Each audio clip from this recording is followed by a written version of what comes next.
Tujuan mata kuliah Teknologi Hasil Perikanan adalah agar mahasiswa Prodi Teknologi Pengolahan Hasil Perikanan Universitas Nahdlatul Ulama Cirebon memiliki pengetahuan dan keterampilan dalam melakukan pengembangan teknologi pengolahan hasil perikanan, baik dari bahan baku komoditas perikanan dan kelautan, serta dari limbah atau hasil samping perikanan.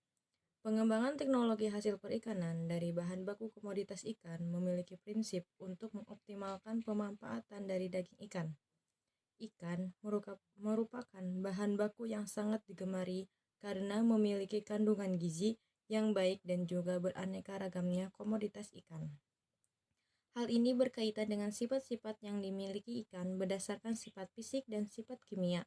Sifat fisik ikan dibagi menjadi 3 kelompok, yaitu ikan bersirip, ikan tidak bersirip, dan tanaman air.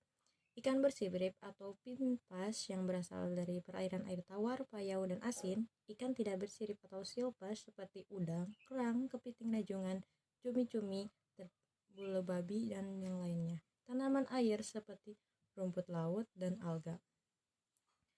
Bahan baku komoditas perikanan merupakan bahan pangan yang memiliki sifat perishable food. Kerusakan fisik ikan dapat mempengaruhi tingkat kesegaran ikan dan ada beberapa macam-macam kerusakan fisik ikan yang dapat terjadi, yaitu secara fisik, enzimatis, dan mikrobiologi.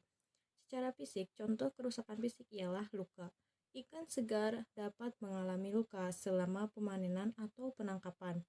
Penggunaan alat tangkap berupa jaring, terutama jaring insang, pukat harimau, pukat cincin, dan juga alat bantu atau pengait dapat menyebabkan luka pada tubuh dan bagian mulut ikan.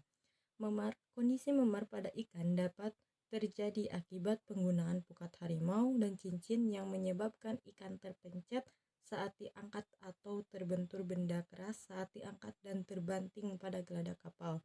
Benturan yang terjadi antara ikan dan benda keras dapat merusak jaringan daging ikan. Tertindih, ikan dapat mengalami kerusakan fisik karena tertindih ikan di atasnya selama pengangkutan. Kerusakan enzimatis dan kimiawi. Ada beberapa macam kerusakan secara kimiawi, yaitu autolisis, merupakan proses penguraian yang terjadi dalam tubuh ikan akibat aktivitas enzim yang dihasilkan oleh aktivitas ikan itu sendiri. Burst belly, ikan yang tertangkap dalam keadaan kenyang mengandung banyak enzim pencernaan di saluran pencernaannya. Setelah ikan mati, enzim akan tetap merombak senyawa kompleks dalam saluran tersebut. Ikan yang berdinding perut tipis mudah sobek dan pecah sehingga seisi perut dan saluran pencernaan akan terurai keluar. Gaping, daging ikan tersusun dari sejumlah blok otot yang berbeda ukurannya. Berdasarkan jenis ikan, blok otot yang tampak tebal dan jelas terlihat pada ikan tuna dan yang memiliki blok otot relatif tipis terlihat pada jenis ikan nila dan lele. Melanosis merupakan bercak orange yang terbentuk pada tubuh udang dan merupakan hasil dari perubahan kimiawi dan enzimatis.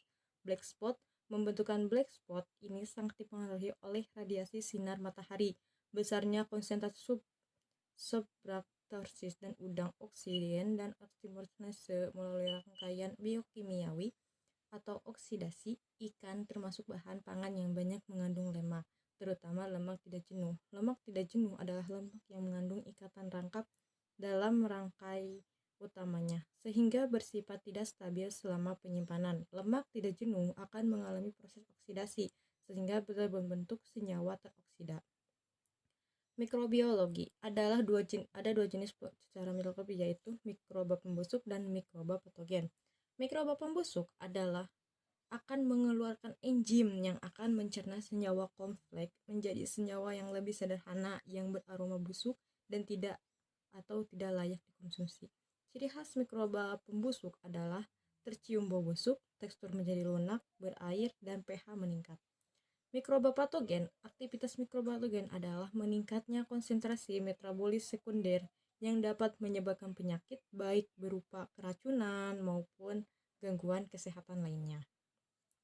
Ada beberapa tahapan proses pada kemunduran mutu, yaitu fase pre-rigor, rigor mortis, dan post-rigor.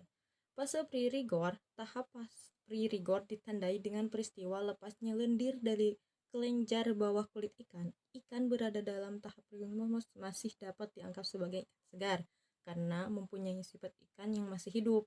Pada tahap ini, daging ikan memiliki karakteristik kering, tidak ada cairan, dan pH mendekati netral.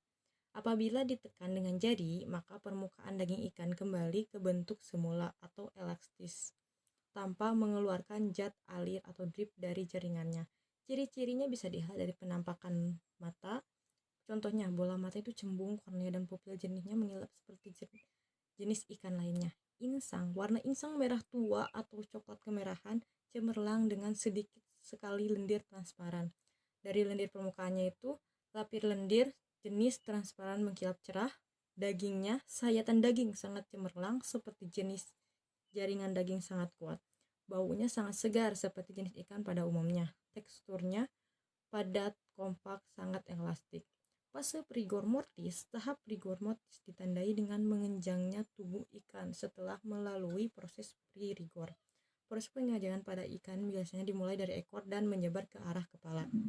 Ciri-ciri tahap ini dapat dilihat dari penampakan mata, bola mata rata, kornea agak keruh, pupil agak keabu-abuan, agak mengkilap seperti jenis ikan. Insang, warna insangnya itu merah muda atau coklat muda dengan sedikit lendir agak keruh. Lendir permukaan badannya mulai agak keruh, daging sayatan, daging kurang cemerlang, jaringan daging kuat, baunya segar seperti jenis kurang netral, tekstur agak lunak, agak elastis. Fase post-rigor, kondisi post-rigor ditandai dengan melunaknya tekstur daging ikan setelah masa kejang. Tekstur daging yang melunak merupakan awal proses pembusukan, yaitu melalui autolisis, dan selanjutnya pembusukan oleh mikroorganisme. Proses tahap post-rigor mulai terbentuk warna, rasa, bau, dan tekstur yang tidak diharapkan dan sering digunakan sebagai indikator tingkat kesegaran hasil perikanan. Ciri-ciri ikan pada tahap ini, penampakan matanya bola mata agak cekung, kornea keruh, pupil agak keabu-abuan. Untuk insangnya, warna insang merah muda atau coklat muda pucat dengan lendir keruh. Lendir permukaan badannya, lendir agak tebal, mulai berubah warna. Baunya sedikit bau asam, dagingnya sayatan, daging mulai pudar, jaringan daging kurang kuat, teksturnya agak lunak, kurang elastis. Adapun beberapa cara penanganan ikan yang baik dan tujuan untuk mempertahankan kualitas dan kesegaran ikan, yaitu penanganan pasca panen. Ada dua cara pada saat pasca penanganan panen, yaitu dengan cara mempertahankan ikan tetap hidup atau menurunkan suhu ikan. Dan yang kedua, B. Penanganan ikan di atas kapal, penyimpanan ikan dalam palka, penanganan ikan segar dan ikan beku, penanganan pasca panen rumput laut.